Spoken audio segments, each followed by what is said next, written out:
Hər bir ailədə söz-söhbət ola bilərdi, düzdürmü? Deməli, güzəştə gedməsələr, sabah hamısı asan xidmətdə olacaq. Mən boşanmaq istəyirəm, mən ayrılmaq istəyirəm. Bir gün azyaşlı uşaqlar var ki, özlərindən böyüklərə əxi deyib müraciət edir. Başqaları sənin atana əmi, qardaş dediyi kimi, sən də başqalarına əmi, qardaş deməlisən. Yəni, bu cür xitab etmən daha yaxşı olar. Çünki yaş fərqi söhbəti var. Məsələn, Kamal qardaş, ola bilər, sən də kiminsə haqqına girmirsən, düzdürmü? Sən necə ki... O qədər. Məsələn, hə? Sən də istəyirsən... Deyəsən, ağalı mənimlə nəsə... İnşallah keçər. Ağalı mənimlə keçər inşallah. Keçmişəm abi. Əlhəmdülillah. Sən girmə, sən haqqına. Allah razı olsun. Elə əlhəmdülillah. Sən də halallıq ver. Deyirəm, yaxşı. Yəni, kim keçmir ki, subhanallah. Bizdən kim razı olar ki, məsələn, ağalı müəllim, mənim evimə qonaqlar gəlsin 10-15 nəfər. Evdə bir dənə fauda, bir xaos, bir səs-küy olsun. Kim buna razı olar, qardaş? Özvə hörmətsizlik kim bilmərsən bunu? Qardaşım, bəs məscidlər də Allahın evidir də, qardaşım.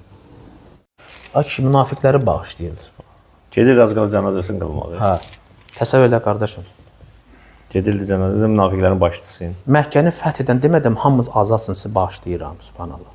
Bugün müsəlmana keçmək istəmir, belə müsəlmanlar var. Qardaş, nə badə keçər? Yəni, bağışlanması mümkün. Dünya məsələləri, insan isə dilacılığı, əsəblik və s. bu kimi şeylərdən haqqa girilibsə, bu bağışlamaq lazımdır. Çünki o zaman biz düşünməliyik ki, bizim Allaha qarşı nə qədər yanlışlıqlarımız var.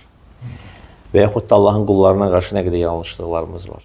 Elhamdülillahi Rabbil alemin və salatu və selamu alə əşrəfil ənbiyayı vəl mursalin. Əşhədu ən la iləhə illallah, əşhədu ənnə Muhammedən Rasulullah. Demək, Vüqar müəllim bugün bizim qonağımızdır. Xoş gəlib, səfa gətirmişsiniz. Allah razı olsun. Gəlib ziyarət elədiniz. Fürsətdən istifadə edib sizdən xahiş eləmək istəyirik ki, bizi biraz faydalandırasınız. Ələxüsusda əxlaq mövzusunda. Allah razı olsun. Hər imkan varsa. İnşallah Allah. Hər birimizin faydalı eləsin. Elə sizdən faydalanırıq, ağa müəllim. Allah sizə bərəkət versin. Həqiqətən, yəni, hər bir ölkədə vallahi elm tələbələrinin, elm əhlinin sayının çox olması və mehriban olmaqları vallahi dəvətin gözəl şəkildə getməsinə böyük bir zəminli səbəbdir. Çünki mehribançılıq olan yerdə həmişə xeyir bərəkət olur. Xüsusən də dəvət edənlər arasında, Allahın dininə çağıranlar. Fərq etməz, bu istər elmə nisbət olan olsun, istər adi sahabi müsəlmanlardır. Yəni, hər kəsin dəvətdə zərrə qədər də olsa pay olmalı, nəsə bir şey eləmək lazımdır. Yəni, desin ki, məsələn, mən dəvətçi deyiləm, mənim üzərimə düşmür, bu xətadır. Ən azından evində də mi örgədə bilmirsənmi, qardaş? Və ya qonşuları örgədə bilmirsənmi? Və yaxud da qohum-əqraba içərisində və s. işdə, gücdə, hər yerdə sənin ünsiyyətdə olduğun insanlar var. Deməli, dəvətdən payın olmalıdır. O dəvət edənlər də, Allaha çağıranlar da mehriban olsalar, təbii ki, Allah Taala bərəkət verəcək. Və bu da elə özü əxlaqdandır.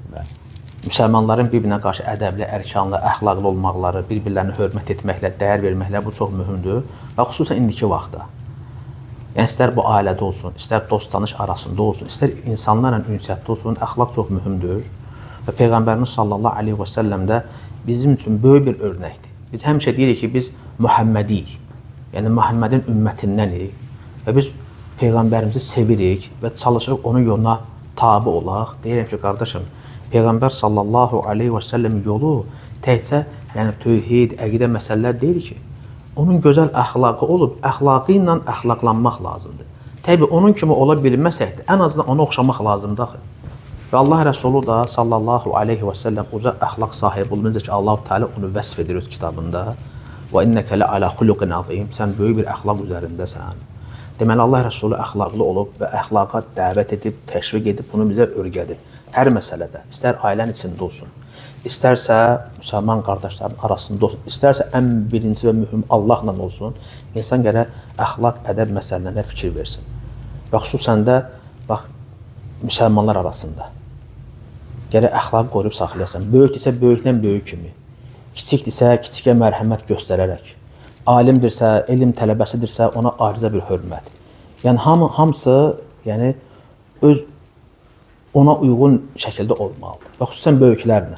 Bugün, məsələn, bəzi insanlar var, görsən, xitab edəndə belə, görsən, böyüklərə, məsələn, ya adı ilə çağıracaq, ağa müəllim, onu biz çox görmüşük bəzi müsəlmanlar arasında, xüsusən dindarlar arasında, ya, nə bilim, əxi deyəcək. Ya əxi deyəcək, qardaş, yəni yaş məsələsi var da. Əxi, hə, qardaşım deməkdir, pis söz deyil. Amma səndən yaşda böyükdürsə, ya ən azından məsələn, deyək ki, məsələn, Samir əmi, Zahir əmi, Kamal əmi. Deyək ki, yaş fərqi bir 5, 7, 10 yaşdırsa, ən azı deyərsən ki, 5-10 ildə fərqi varsa, Zahir qardaş, yanında somsa bir qardaş kəlməsini işləyir, yoxsa taytuşun kimi, ay Zahir, ay Kamal, ay filan kəs, bu yaraşmır. Bu müsəlmanlara yaraşmır. Bugün bu şeyləri hər kəs öz evində öz övladlarını öyrətməlidir. Bugün azyaşlı uşaqlar var ki, özlərindən böyüklərə əxi deyib müraciət edir. Başqaları sənin atana əmi, qardaş dediyi kimi, sən də başqalarına əmi, qardaş deməlisən. Yəni, bu cür xitab etmən daha yaxşı olar. Çünki yaş fərqi söhbəti var. Və həmçinin böyüklərin də kiçiklərlə olan davranışı, bu da çox mühümdür. Əgər sənin dostun, yoldaşın, bir müsəlman qardaşın ya bir qadın arasında müsəlman bazı övladları varsa, onlara qarşı mərhəmətli, rəhimli ol. Arada başını sığalla, gözəl sözlər de, yanında olsa nəsə öyrət, istər din tərəfdən olsun, istər dünyavi tərəfdən olsun. Sanki öz övladıva göstərdiyin qayğını öz müsəlman bacı qardaşların övladlarına göstərginə. Çünki bunlar bizim gələcəyimizdir. Biz övlad böyüdürük, siz övlad böyüdürüksünüz. Hamımız evdə övlad böyüdürük. Mənim bu övladımın dostları kim olacaq? İndiki bax o qardaşlarımın, bacılarımın uşaqları. Və mən onların da yaxşı olmağını istəyirəm ki, mənim övladım da böyüyəndə qoy yaxşılarla bərabər olsun. Lakin biz həm öz uşaqlarımıza, həm müsəlman bacı qardaşlarımızın, dostlarımızın övladlarına qarşı biganə olsaq, qardaşım, gələcəkdə sən onlardan hansı bir uğur nəticəni gözləyə bilərsən ki, heç bir nəticə uğur gözləyə bilməzsən. Və cəmiyyətin də inkişaf etməsi üçün, ədəblənməsi üçün, mərifətlənməsi üçün o cəmiyyətdə yaşayan insanların ədəbli, ərkanlı, mərifətli olmağı lazımdır. Yoxsa cəmiyyətin sən necə inkişafını gözləyirsən? İstər din tərəfdən, istər dünya tərəfdən. O yaşayan, cəmiyyətdə yaşayan insanlar özləri inkişaf eləməsələr, qardaşım, özlərini düzəldib islah eləməsələr, mərifətli, qanacaqlı, bilikli olmasalar, o cəmiyyət də heç nə. Ondan bir uğur nəticə gözləyə bilməzsən. Həmçinin ailənin içində, bu da mühümdür, əxlaqlı, ədəbli olmaq. Peyğəmbər sallallahu aleyhi və səlləm öz ailəsinə qarşı çox əxlaqlı idi, çox diqqətcil idi. Bir dəfə də olsun ailəsinə ağır söz deməzdi, narazı olmazdı, belə deməzdi. Niyə bunu belə etdin, niyə belə elədin, belə eləsən daha yaxşı olardı, qəzəblənməzdi. Çox nadir hallarda olardı ki, nəsə belə qəzəblənsə, o da üz dizgilərinə bilinərdi ki, bu əməldən razı deyil. Amma xanımına qışqırsın, bağırsın, vursun və ya xidmətçisinə qarşı bu rəftarı və ya övladlarına əsla sən onu Peyğəmbər sallallahu aleyhi və səlləm əxlaqını görə bilməzsən. Və biz də onu özümüzə ibrət götürmüşüksə, deməli, biz də həmçə ailəmizdə də bax, elə olmalıyıq. Qadın öz ərinə qarşı itaətkar olmalı, haqqını qorumalı, namusunu, iffətini qorumalıdır. Onun dediklərindən kənara çıxmamalıdır. Madəm ki, Allaha asi əmr eləmir, qadına vacib də ərinə itaət eləsin. Onu sevsin, qayğı göstərsin. Çünki kişi də evdən çıxır, gedir işə, gücə, pul qazanır ki, ailəsini dolandırsın. Deməli, ey qadın, sən də əgər evdəsənsə, sən də onun namusunu, malını qorumalısan, övladlarını qoruyub gözəl tərbiyələndirməlisən. İstər dini tərbiyə, təlim olsun, istər təhsil olsun, dünyalı fərq eləməz. Qadının da bax, vəzifəsi budur. Əsas vəzifəsi bax, qadının budur. Həm kişi qadına qarşı qayğıkeş, əxlaqlı, ədəbli, ərkanlı, həmçinin qadın da eyni zamanda. Kişi gedir, qadın evdədirsə, deməli, məsuliyyət daşıyır. Evin, belə deyək, artıq elə bir rəhbəri qadın olur. Ev işləridir, övladların tərbiyəsidir, əxlaqı və s. Bu da çox mühümdür. Buna həqiqətən diqqət yetirmək lazımdır və mərhəmət göstərmək, rəhimlilik və həmçinin güzəştə gedmək. Hər bir ailədə söz-söhbət ola bilərdir, düzdürmü? Deməli, güzəştə gedməsələr, sabah hamısı asan xidmətdə olacaq. Mən boşanmaq istəyirəm, mən ayrılmaq istəyirəm. Bugün boşanmaların sayı nə çox artıq, qardaş? Bu şeylərə fikir vermədiklərinə görə. Əvvəldən bu növrə düz qurulmayanda, bax, belə sevgi, məhəbbət, ülfət, mehribansız, qayğı, hörmət qalmayanda sonu asan xidmətdir. Ona görə gərək mehriban olsun və güzəştə getsinlər və bir-birlərinə səbirli olsunlar, bir-birlərini yeri gələndə Allahla xatırlatsınlar. Səhv addım olanda, ey qadın və ey kişi, Allahdan qorx, belə eləmək olmaz, Allahı sev, Allah belə şeyləri sevməz. Belə bir-birlə nəsihət eləməkləri. Bu da çox mühümdür. Həmçə ailədə uşaqların valideynlərə qarşı gözəl əxlaq sahibi olması, ata-anaya belə demək olmaz. Nə qədər vaxtda ayələr, hədislər var, Allah Taala öz haqqından sonra kimin haqqını gətirir? Ata-ananın, valideynlərin. Vallahi övlad nə qədər istəsə də, övladlara xitabım odur, nə qədər istəsən də sən valideynlərin haqqını verə bilməzsən. O sancının, qadın ki, doğuş sancıları var, o ananın o sancısından bir sancın belə haqqını verə bilməzsən. Bugün valideynlərinin üstündən bağıran, qışqıran, haqlarını tapdalı nə qədər övladlar var. Asi övladlar var. Xəbər olsun ki, sabah o da belə bir övladlarla imtihan olunacaq. Övladlar ata-ana ilə qədər gözəl rəftar eləsinlər, sevsinlər, diqqət ayırsınlar, hörmət eləsinlər, təqdir etsinlər. İnşallah o zaman o ailəyə də Allahın sevgi, məhəbbəti artacaq. Nə qədər ki, ailədə mülayimlik var, Allahın sevgi, mərhəməti və bərəkəti də o ailənin üzərində olacaq. O ailədən mehribançılıq, sevgi, məhəbbət qalxarsa Allah qorusun. Deməli, Allah Teala yəni sanki o ailəyə bir xeyir istəməyib. Yəni xeyirlərdən məhrum bir ailədir. Və elə ailələr də nə xeyir tapar gözəl qardaş? Heç bir. Həmçə ağa müəllim ən çox belə qardaşların da ümmət müsəlmanların da əxlaq tərəfdən şikayət etdiyi şeyləri məscid ədəb ərkanlarıdır. Və bu biraz bizi narahat edən şeylərdən biri də odur.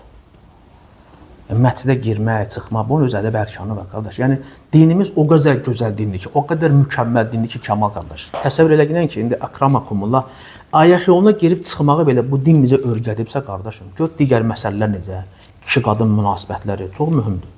Gecə həyatları, hamısına İslam dini fikir verib.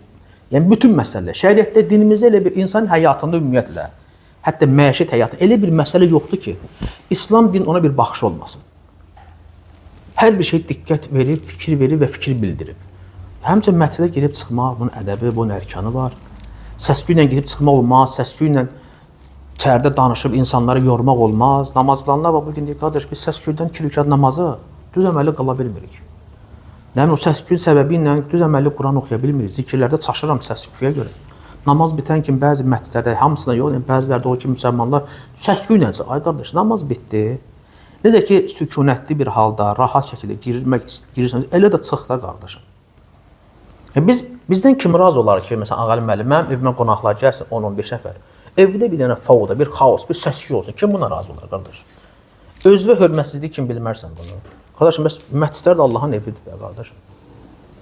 Sən də o məscidə girirsənsə, ədəb ərkanla girməlisən. Məscidin şəni var, Allah qatında məscidin hörməti var, Allaha təzimdəndir. Məscidlərə hörmət etmək, məscidlərə diqqət etmək, Allaha təzim etməkdəndir. Bu hamısı Allahın şüarlarıdır qardaşım, bu şeylərə diqqət etmək lazımdır. Səsküy, uşaqları gətirirlər səsküyə. Əgər bu uşaq özünü apara bilməyəcəksə, qardaş, bunu məscidə gətirib insanlara əziyyət vermək lazım deyil. Ən çox narahat edən şeylərdən biri də budur. Namaz iqamə verilir, bəzi qardaşlar danışır. Qardaş, artıq iqamə verildi, bu o deməkdir ki, sən indi Rəbbinlə müxatab olacaqsan, Allahla sanki bir diyaloqdur. Sən öz Rəbbini tərif edəsən, təzim edəsən, Rəbbinə olan ehtiyacın var, namazını onu söyləyəcəksən, sanki söhbət edirsən. Buna hazırlaşmaq lazımdır. İqamə verəndə gülən namaz qılanlar var, iqamə veriləndə danışan, sağdan sola danışanlar var. Namaz bitdi, zikirlər var, oradan kimsə çağıranlar var, azan verə-verə danışan var. Qardaşım, azan verildi, zikr elə, sonra azandan sonra zikirlər var, onları xatırlat ki, sən Allahın rəhməti olsun, Peyğəmbər sallallahu aleyhi ve sellem şəfaətinə nail olasan, bunları eləmək lazımdır. Bu da ən çox bizi narahat edən şeylərdən biridir. Qardaşların çox vaxt Ağalı müəllim şikayət etdiyi şeyləri budur. Məscid ədəb ərkanları. Və həmçinin də əlavəm var nəsə? Allah razı olsun.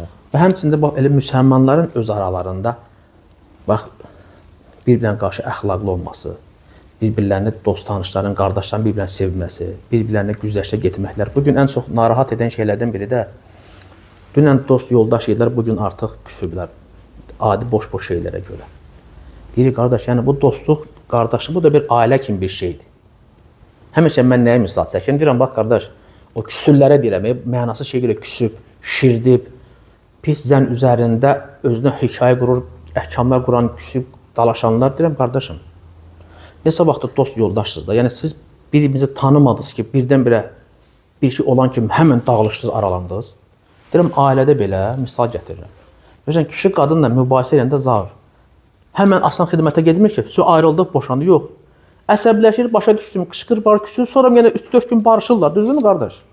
Getmədi ki, asan xidmətə boşanmağa. Deyirəm, bu da bir ailədir də qardaşım. Bugün dostu ola bilər, sən də insansan, mən də insanam. Bir söz deyərəm, xətrimə deyər, sən deyərsən, xətrimə dəyər. Bu 3 gün çəkəcək də. Şəriətdə küslülük 3 gündür. Madəm sən məni tanıyırsan, mən səni tanıyıramsa, niyə bir-birimiz haqqında pis zənd olar ki, misal üçün Kamal bunu qəsd edirdi, ona görə belə dedi. Və Vüqar bunu qəsd edirdi, ona görə qəsdən bunu belə dedi. Yəni sən əgər məni tanımısansa və ya mən səni tanımışamsa, deməli bizim aramızda bu cür zənlər olmamalıdır. Küsərik, dalaşarıq, sonra yenə barışıb, yenə mehriban olarıq da. Ailədə dalaşanda boşanmağa gedmirsən ki, həmən söhbətdir də. Bu da bir ailədir də, qardaş. İnsan təskinliyi harda tapır? Ailəsində, qardaşlarının, dostlarının yanında, düzdür, qardaş. Rahatlanırsan da, bax burada oturmuş, Allah sizdən razı olsun. Bax gözəl dostlar, yoldaşlar, qardaşlar. Rahatlanırsan, elədir yoxsa yox Kamal qardaş. Biraz dincəlirsən də həmçinin. Bəzi iş, güc, stres atırsan da, stres atmağa gəlmisən. Yeni aktivlik yaranır. Niyə səfərin faydalarından biri nədir? Necə alimlər qeyd edirlər? Səfər etməyin faydalarından biri insanda yeni bir aktivlik yaranır. Elə belə deyək də, yaşadığın yerin bir ab-havasından çıxırsan, o sıxıntıdan, o təzyiqdən, o atmosferdən çıxıb, başqa bir yerə gəlirsən, rahatlanıb dincəlirsən.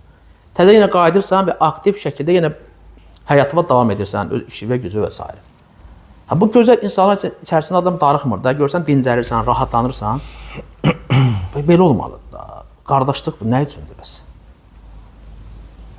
Allah Resulü sallallahu aleyhi və səlləm Mədinəyə hicrət edəndə ilk gördüyü şeylərdən biri nə oldu? Məscid tikdi ki, qardaşlıq münasibətlər möhkəm olsun. Həmçinin mühacir və ənsarlar bir-birinə qardaş kimi elədi ki, mehribançılıq olsun. Düzdür qardaş?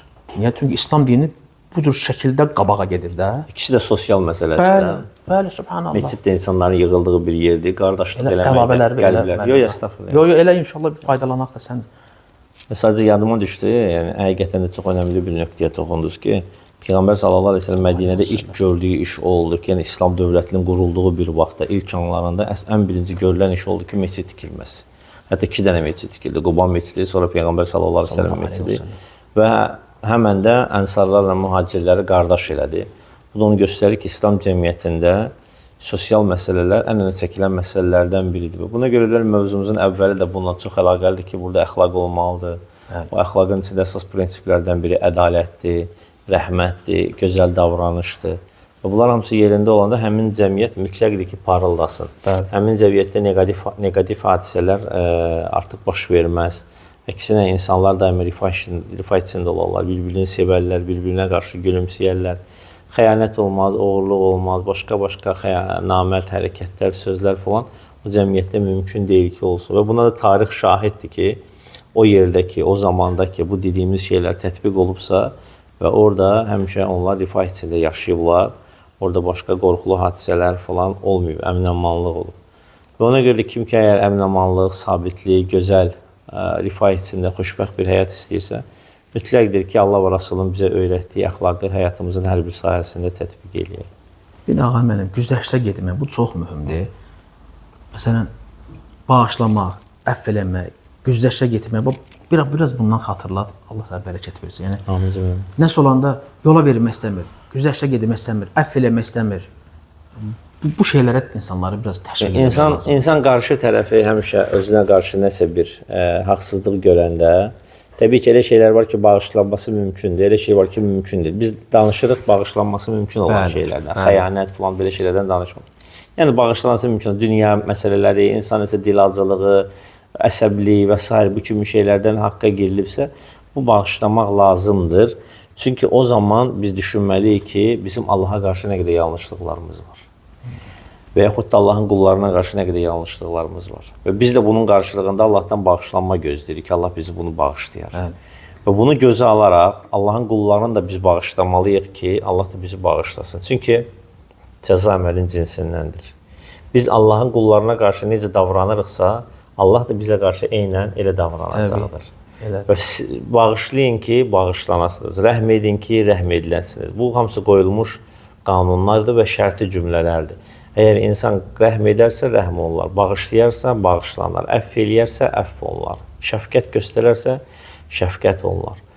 Və necə ki, alimlərdə səhv İbn Qeymin sözüdür, deyir ki, əgər dinimiz 10 şeydən ibarətdirsə, 19-u təğafüldür. Təğafül yəni ki, eşitməməzlikdən, görməməzlikdən gəlmək. Əgər biz hər şey dəqiqləsi, incələsi, o zaman bizim nəyin ki, ətrafımızda dostlarımız, heç ailə üzvlərimiz qalmaz. İnsan bağışlamalıdır və təğafül eləmək. Təğafül nədir? Görmədən, eşitməməzlikdən gəlmək. Yəni, sanki heç sən onu görmədin, sanki eşitmədin və yaxud da unutmağa çalışmaq və yaxud da o adamın üzünə vurmamaq, o məsələləri daima qabardıb, açıb səhifələməmək. Hətta ailədə belə köhnə söhbətlərə qayıdarsansa, o ailə davam eləməz. Hər gün yeni səhifə açmaq lazımdır. Hər gün yeni səhifədən başlamaq lazımdır ki, köhnə şeylər unudulub getsin. Və Allahın bizə olan rəhmətindən də biri odur ki, Allah bizə unutqanlıq sifəti verir. Bu, həm insanın naqis sifətlərindəndir, lakin ümumən insana da uyğun bir sifətdir. Yəni, insanda unutqanlıq olmasa, o məhv olar, içi-için yər. Əgər biz nəyisə, unutmaq üçün də insan çalışmalıdır, tez unutmaq üçün. Onsuz unudasın, amma tez unutmaq üçün çalışmalısan ki, Sanki görməzdən, eşitməməzdən gəlmə. Daim elədir o çör tatı, vur tatı və danışmırsan da o məsələlərdə. Elə 40 ildə eyni söhbətlər, eyni məsələlər. Yox, qoyursan kənara, yeni başqa daha önəmli işlər var da. Yəni dinimiz, dünyamız bununla bitmir, qurtarmır da. Həyatımız bununla bitmir, qurtarmır. Bu bir dənə bir şeydir. Oldu, keçdi, getdi. Daha gözəl şeylərlə məşğul olmaq lazımdır ki, o gözəl şeylər bizə o pis şeyləri, negativ hadisələri unuttursun. Yoxsa əksi isə, yəni insan yenə də özünə dərd eləyir. Unutmursa elə bir sanki səmimiyyət bitir də. Yoxdur, yoxdur, səmimiyyət yoxdur, bəli. Səmimiyyət varsa, sevgi, məhəbbət olan yerdə unutqanlıq mütləq olmalıdır. Yəni eyni addımı həmin adam da fikirləşməlidir. Məsəl üçün, sən məgər heç kəsin haqqına girmirsən, o unutmayanlardan danışırıq da biz, keçməyənlərdən, rəhm etməyənlərdən, müəllim demiş, təğafül, yəni görməməlikdən gəlməyənlər. Sənin də səhv addımların var. Onda biz də unutmayaq məsələn. Məsələn, Kamal qardaş, ola bilər, sən də kiminsə haqqına girmirsən, düzdürmü? Sən necə ki... O qədər. Məsələn, sən də istəyirsən... Deyəsən, ağalı məndən nəsə... İnşallah keçər, ağalı mənim keçər inşallah. Keçmişəm abi. Əlhamdülillah. Sən girmə, sən haqqına. Allah razı olsun. Elə əlhamdülillah. Sən də halallıq ver. Deyirəm, yaxşı. Yəni, kim keçmir ki, subhanallah. Səndə də varsa o şeylər, istəmirsən unudulsun. Qardaşım, sən də unut da. Sən unutmayasan, vallahi sənə də unudulmayacaq. Təbii ki, əl-cəzə min cinsil əməl. Düzdür, cəza əməlin cinsindəndir də. Qardaşım, necə olacaqsansa, elə də olunacaq da sənə qarşı. Yaxşı rəftar edəsən, yaxşı rəftar olunazsan. Unudasan, sənin üçün də unudacaqlar. Yoxsa sən demiş, saxla, yadda saxla, sonra hər dəfə nəsə olanda yenə qabart. Bu keçdi də, bu səhifəni biz bağlamışıq. Biz o vərəqi kitabdan cırmışıq. Bəli. Cırmışıqsa sən onu orada yapışdıra bilməzsən də, qədər yamaq olur da. Yamaq da nədir? Yaxşı şey deyil də. Bir şey yamaq gözəl göstərmir axı. Ya bu təzə olmalıdır, ya da ki, olmasın. Yəni, görsən ki, bəzi adamlar o vərəqi oradan qopartmayıb da. Ya silinməyib o aran, sən təzə kitab asmayıb həyatında. Bax, bu da ən çox narahat edən şeylərdən ağayım müəllim, doğrudan da insanlar keçmirlər bir-birlərinə, çox təəssüf olsun, Allah olsun. Yəni, Allah üçün sevən, Allah üçün dostluq eləyən, qardaş, o keçməlidir. Keçmirsə, müəllim demiş ki, içində saxlayıb unutmursa və nə vaxtsa qabardırsa, deməli sən Allah üçün sevməmisən. Sənin sevgin, məhəbbətin başqa şeylər üçün olub. Demirəm, nəsə güdümüsən, amma sanki bir vaxt keçirmirsən də. İnsan həyatında, indi belə deyək də, bizim nəfsimizin də istəkləri var da, oturum çay içim, gəzim, dolanım və s. Demək, sadəcə oraya yəni, bu şeylər üçün vaxt keçirmirsən. Hədə kimsə olmalı yanımda gedib harasa gedilmək üçün, gəlmək üçün. Unutmursansa, qabardırsan, deməli sevgin, məhəbbətin, dostluğun səmimi olmayıb. Mən belə düşünürəm, ağabey. Elədir. Sevən unudar. Qabartmaz, bağlayar məsələni. Yox, asırsan, qabardırsan, deməli, ola bilər ki, Allah üçün sevməmsən, get, qayıt, nəfsini özünə hesaba çək. Və bugün də, buyur, bəli, sözün haqqını vermək lazımdır. Həmişə kimsə deyəndə, Allah üçün deyəndə, mən, vallahi, biraz ağam mənim, həqiqətən məndə biraz qorxu yaranır. Mən, yəni, Allah üçün deyirsənsə, Allah-u Teala ən gözələ layiq deyilmi? Target. Deməli, bu gözəl olmalıdır da. Allah üçün deyilirsə, Allah üçün keçməlisən, Allah üçün rəhmət göstərməlisən, Allah üçün sevməlisən, mərhəmət, şəfqət olmalı. Əgər Allah üçün deyirsənsə, yox, əgər olmursa, yəqin ki, Allah üçün olmayıb da, başqa şeylər üçün olub. Və olubsa, deməyəz, olmayıb, deyək ki, olub, amma az olub, naqis olub, onun üzərində çalışıb işləmək lazımdır. Bu, müsəlmanların, qardaşların, dostların bir-birinə qarşı əxlaqı, ədəbidir. Bu tələb edir bizdən, bu davranış. Və Allah Rəsulü də sallallahu aleyhi və səlləm öz sahabələrinə qarşı, dostlarına, sirdaşlarına qarşı vallahi həmişə mərhəmətli, rəhəmli, şəfqətli olub və həmişə keçib bunları bağışlayır. Ki, münafiqləri bağışlayır. Gedir az qala cənazəsini qılmalı. Hə, təsəvvür elə qardaşım. Gedirdi cənazəsi, münafiqlərin başçısıyım. Məkkəni fəth edən demədim, hamımız azadsın, sizi bağışlayıram, subhanallah. Bugün müsəlmanlar keçmək istəmir, belə müsəlmanlar var. Qardaş, nə badə keçər. Sonra deyirsən, mən Peyğəmbər sallallahu aleyhi və səlləm ümmətinin bax həyatına, sirasına gör necə olub. Ailəsinlə, müsəlmanlarla, hətta düşmənləri ilə. Subhanallah. Düşmənlərinə qarşı belə mərhəmət göstərib. Əli ibn Əbi Talibi döyüşə göndərəndə nə deyir? Subhanallah. Deyir, meydanlara girdiyin onların meydanı. Həmən vuruşmağa tələsmə. Birinci, Allahın onlar üzərində olan vacib haqları onlara çatdır. Subhanallah. Yəni mərhəmət göstərir. Yəni, o kafir kimi ölsə məhv oldu, getdi. Əbədi cəhənnəmlik. Yəni Əlimizə etsə kafirə gəlməyəcək. qarşı belə rəhimlidir. Əlimizə etsə gəlmir. Bəli. Qoy elə oddan xilas eləyək də. Haqları xatırlat. Nəfsin məlində olan Allah and olsun ki, onlardan biri hidayət olunsa, sənin üçün qırmızı dəvələrdən belə dəyərlidir. Subhanallah. O vaxt üçün böyük bir belə deyək də mal-mülk sayılırdı qırmızı dəvələr. Kimisə oddan xilas etmək, bundan gözəl nə verə bilərsən ki ona? Vallahi buna sən həyat vermirsən, Allah and olsun. Sanki bir yanan bir yerdə, təzə bir bina yanır, içində olan ölümə məhkumdur da. Sən girib onu oradan oddan çıxardırsan, ona həyat verdin yoxsa yox, yaşadı da qardaşım. Və bir kəsə hidayət olunması odur, sən ona əbədi axirət həyatını elə bir sanki ona sən səbəb olursan, o yaşasın onu. Sanki geri qaytarsan onu həyat vermiş kimi sayırsan. Yox da buraxaq hamı yansın, məhv olsun, elə də olmur da. Biz müsəlmanlar hər kəsə qarşı mərhəmətli, rəhimli olmalı. Hətta yeri gələndə bəli, kafirlərə qarşı o rəhmət, mərhəməti göstərmək lazımdır. Yəni onun əbədi yanmağındansa qurtulmağı daha xeyirlidir. Bilmək olmaz, bəlkə sabah müsəlmanlara nə qədər böyük faydası dəyər. Məgər sahabelər içərisində, qardaşım, hamısı elə mömin olaraq doğulmamışdı ki. Alimlər elə deyir, ən gözəl əxlaq onda insanda tamamlanmış olur ki, düşmənin sənin şərrindən əmin olur. Maşallah. İndi dostu şərrindən heç əmin ola bilmir. Özünə 40 ildən sən topuq-topuğa namaz qıldığın adam görsən ki, şərrindən əmin ola bilmirsən bəzilərdən bəzi vaxt. Deyir ki, düşmənin əgər sənin şərrindən əmin deyilsə, sən kamil əxlaq sahibi deyilsən deməli ki. Biz də özümüzü gözəl şəkildə göstərməliyik. İstər dost, yoldaş arasında, hər istəsə cəmiyyət arasında, mütləq. Gözəl örnək, gözəl ibrət nümunə olmalıyıq. Allah bu işdə bizə yardım eləsin. Amin. Allah xeyrə müvəffəq eləsin. Allah-u Teala xilqətimizi gözəl etdiyi kimi əxlaqımızı da gözəl eləsin. Amin. Allah sonra bizə hamımıza xeyrə müvəffəq eləsin. Allah səndən bir daha razı olsun. Alim müəllim, qardaşımız, dostumuz, yoldaşımız. Allah üçün səni sevirik. Allah Teala bizləri bu dünyada bax dost, yoldaş, mehriban etdiyi kimi, bərabər etdiyi kimi cənnətdə də bərabər eləsin. Və Peyğəmbər sallallahu aleyhi ve sellem yanında qonşu eləsin hər birimizi. Allah da bizə bu nəsib eləsin. Allah Teala şərdən, əhlindən qorusun. Amin ecmaîn. Amin. Allah xeyrə müvəffəq eləsin. Allah səndən razı olsun bir daha. Barakallahu fik. İnşallah yenə fürsət olsa yenə gəlib sizi ziyarət edərək. Gözəl ərəb qəhvəsindən, çayından, təamla, şirniyyatından dadarıq inşallah. Sizin bizə olan xidmətiniz bizə xoşdur. Estağfurullah. Şərəfdir. Allah razı olsun. Allah razı olsun. Allah sizə bərəkət versin. Siz gələsiniz. Allah razı olsun. Çox da təşəkkür edirəm. Amin. Allah razı olsun. Subhanakallahumma bihamdike əşhədu en la ilahe illə əntə, estəğfiruke və etûbü ileyk.